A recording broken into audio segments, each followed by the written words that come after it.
السلام عليكم. والله عندي كم ملحوظة كده مهمة حبيت أشارككم فيها. في ناس تتصل عليا السلام عليكم، أقول له عليكم السلام ورحمة الله وبركاته، يقول لي أنت بتبيع السمغ العربي؟ أقول له أيوه أنا ببيع السمغ العربي. يقول لي طب سمحت عاوز أقل كمية أجرب أشوف السمغ هيفيدني ولا لأ. ودي حاجة خطأ. السمغ للعلاج مش للتجربة. يعني إيه الكلام دوت؟ نفترض أنا وافقتك واديتك 100 جرام ولا 150 جرام، عمرك ما تستفاد حاجة، لأن الصمغ الدكاترة قالوا المفروض تستخدم من 30 ل 50 جرام في اليوم. لو نفترض 30 جرام في اليوم، يعني لو أنت واخد مثلا 100 جرام يعني 3 أيام، عمر جسمك ما يستفاد منه في الثلاث أيام دول. فالصمغ يعني مثلا أديك مثلا الناس اللي بتغسل كلى، وده كلام الدكاترة، لازم يداوم على الصمغ من 3 شهور ل 6 شهور. يعني يحتاج 30 جرام في اليوم، يعني يحتاج حوالي كيلو في الشهر تقريبا. فده كلام دكاترة مش كلامي أنا.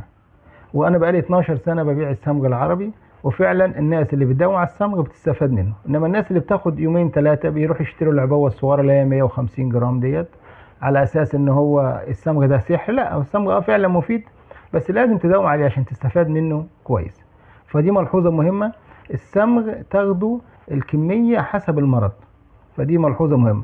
في ملحوظه ثانيه بتلفت نظري لما اكون عامل اعلان ولا بوست ولا حاجه، فلاقي في التعليقات مثلا واحد يكتب ان احنا عندنا الصمغ مثلا في جنوب الجزائر، فلاقي الناس كلها سايبه المنشور الاساسي والمحتوى الاساسي اللي احنا منزلينه، ويقعد يسال في اللي منزل التعليق على اساس ان هو خبير، طالما هو مجرد قال بس ان عندنا صمغ في الجنوب. فالناس تسيب المنشور الاساسي وتقعد تسال وتاخد الاسئله والاجابه من الراجل اللي قال عندنا صمغ. يعني الراجل ولا بيفهم في الصمغ ولا بيعرف حاجه، ومجرد قال بس ان احنا عندنا صمغ. فنصيحتي لما تعوز تستفاد حاجه، روح لمتخصص واساله، وده المهم. انما مش اي حد تساله، دي مشكله، دي مشكله بتقابل ناس كتير وبتضايقنا احنا في شغلنا. ان واحد يقول لي ده ابن عمي قال ده مش كويس، ده صاحبي قال مش كويس، ده ابن خالتي قال مش كويس. لا، احنا الصمغ دوت، او انت عموما لما تحب تستفاد روح للمتخصص، سواء متخصص دوت ميكانيكي سيارات، سواء هتعمل ديكور للشقه. فياريت نستفاد من المتخصصين. وشكرا والسلام عليكم.